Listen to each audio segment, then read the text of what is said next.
आज के दिन से बल्कि यात्रा ये प्रारंभ होगी।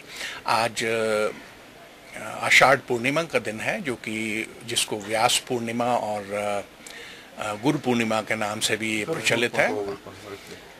तो आज यहाँ से दशनामी अखाड़ा से पवित्र छड़ी मुबारक को पहलगाम लेकर जाया जाएगा और वहाँ पर भूमि पूजन, नवग्रह पूजन और ध्वजारोहण के साथ ही इस यात्रा का परंपरागत शुभारंभ हम करेंगे। मुझे लगता है पिछले वर्ष की अपेक्षा यात्रियों की संख्या जो है काफ़ी अधिक है इस बार, और यात्रियों में काफ़ी उत्साह है।